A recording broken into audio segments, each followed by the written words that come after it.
I got a phone call one day from a guy, I think he was in Florida, and he knew who I was. Maybe he'd been to our church, but he saw me online, and he said, "Would you be my pastor?" And I don't know him, and it's very hard to see. Pastors see, and the oversee, and we're looking for. I can see when someone's in our church, they come in. If they're walking in darkness, I can see it. I can see if they're healthy. I can see if they're in a good season. I can see this. And so I can't see what's happening to someone in Florida. It's too hard, too far away. And so I told the guy, I said, I can't pastor you like that. I said, how come there's no pastor where you are? He said, there's not much for churches. Well, I knew there's a church on almost every corner.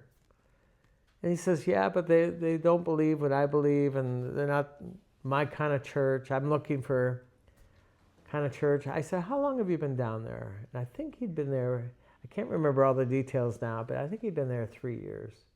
I said, you haven't found a church? I don't believe that. I don't think Jesus would do that. If you ask him, he will lead you to a church. He's done that for me everywhere I've gone.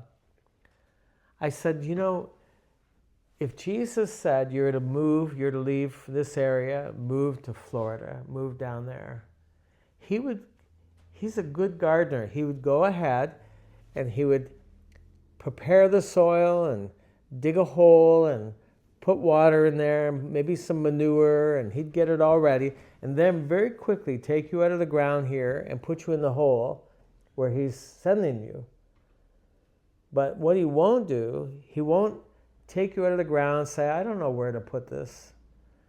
And so I'll just leave it here on the parking lot, and the roots are exposed and they become dry and they're exposed to the sun. And he's thinking, boy, I wish I knew where to put that plant. I should put it someplace, but I don't know where to put it. I said, I know the husbandman. He would never do that. He'll always go ahead and prepare, and then he'll say, I want you to move, but I've prepared a place for you, and this is where you're to be. So it's really important that we stay connected to the vine, we stay connected to Jesus, and say, where do you have for us? I think there is a time of wandering and there's a time of not knowing, but he will plant you someplace. And so I lectured the man, and I said, I think God would prepare a place for you, a church.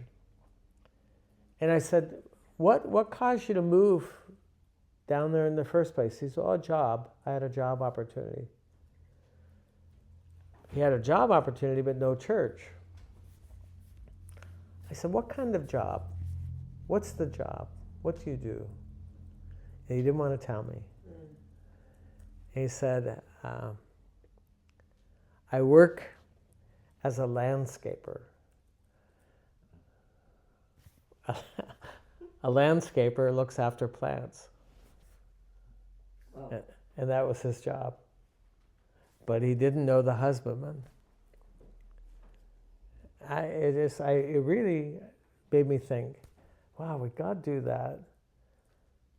Would he not prepare a place for you? Even if he doesn't have a permanent place for you, he'll put you in a bucket of water, he'll put some soil, he'll put some manure, some horse manure or something to keep you from drying out, he wants you to be fruitful.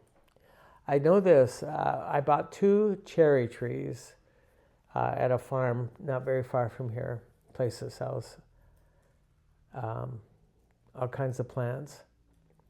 And when I saw the trees, I liked them, and I took some fruit and I ate the fruit. They're in a bucket. They're in a plastic place that they planted them, and they grew in that. And now they're getting ready. They need to be put in the ground. And so I picked fruit I knew it produced fruit because I saw it. I could touch it. And then so I said, I'll have these. And the man says, now, when you put it in the ground, he described how to prepare the ground. When you put it in there, it won't produce fruit for 3 years. the shock of being transplanted, even though I was just taking it right out of that plastic container, putting it in the ground, he said it'll take 3 years. And there are people who change churches so often they never grow. The husbandman would never do that to them.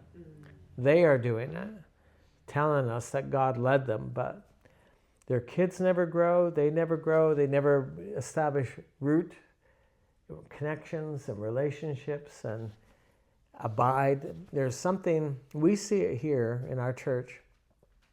People come and they've been going from place to place. Finally, they're with us, and we work with them to get them, and they start getting healthy and putting down roots. And they might even say, God's saying we should leave, and we'll say, well, let's test that, let's find out. But the ones that stay and produce, they'll come and they'll tell us. They'll say, we've never grown like this before. We've never had a season of, we love the fruit that's in our life, the peace that's in our life, because we've put down roots. And then there's some that never do. It's a profound thing. So we are like a tree, and we should really think about the revelation. It was a powerful revelation that Jesus gave. He said the Father is a farmer. He's a gardener. He's a husbandman. And it's a powerful revelation for us. We cannot grow ourselves. We need a relationship with him. That's the only way we can grow. Amen?